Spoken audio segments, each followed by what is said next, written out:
en mi familia, que era una familia burguesa, en la hora de comer se hablaba de las cotizaciones de la bolsa de comercio, de quién se había arruinado, de quién se había enriquecido, de quién era amante, de quién, cosas de esas.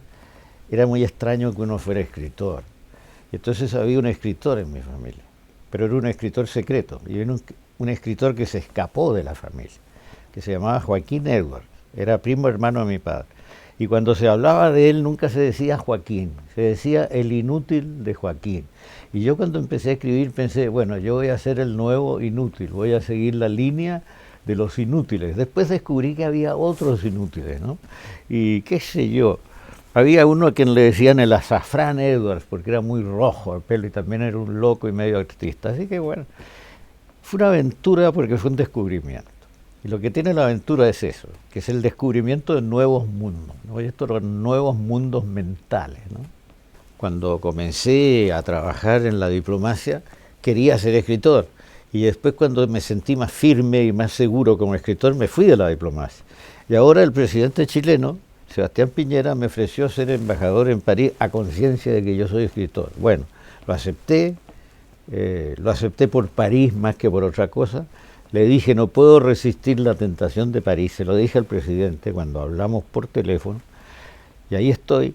Y a veces me reprochan que yo actúe como escritor y no como diplomático. Bueno, pero si nombran a un escritor de diplomático, ¿qué esperan ustedes, no? Y yo creo que el libro no va a desaparecer porque eh, el objeto es muy atractivo.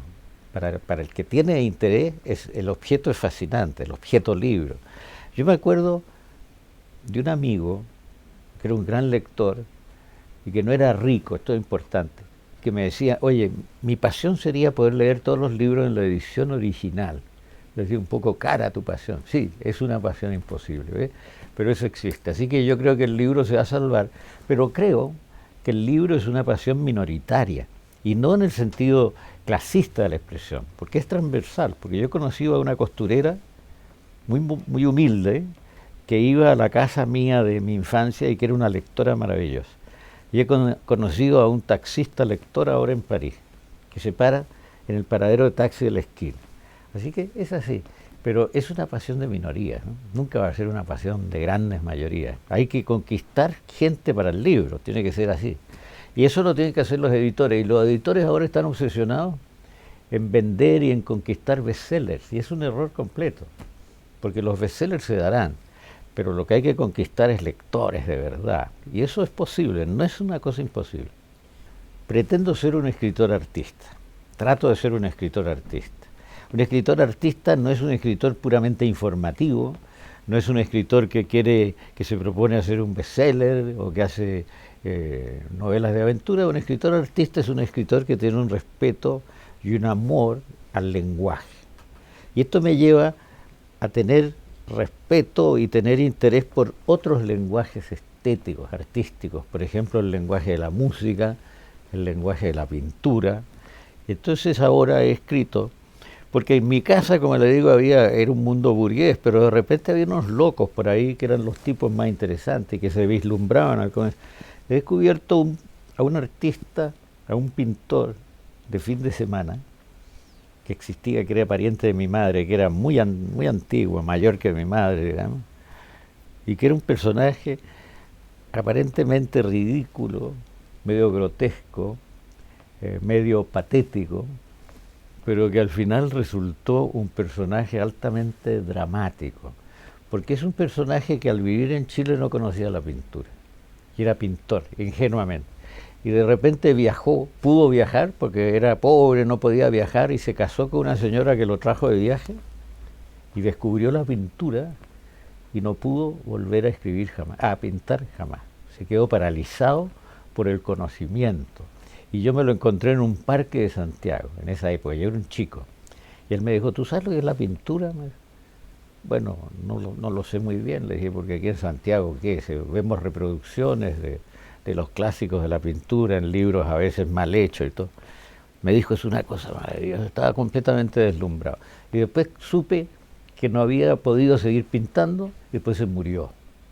Entonces, durante mucho tiempo conservé el recuerdo de esta historia, y como me pasa siempre con los libros literarios, de repente descubrí que esto podía ser un relato.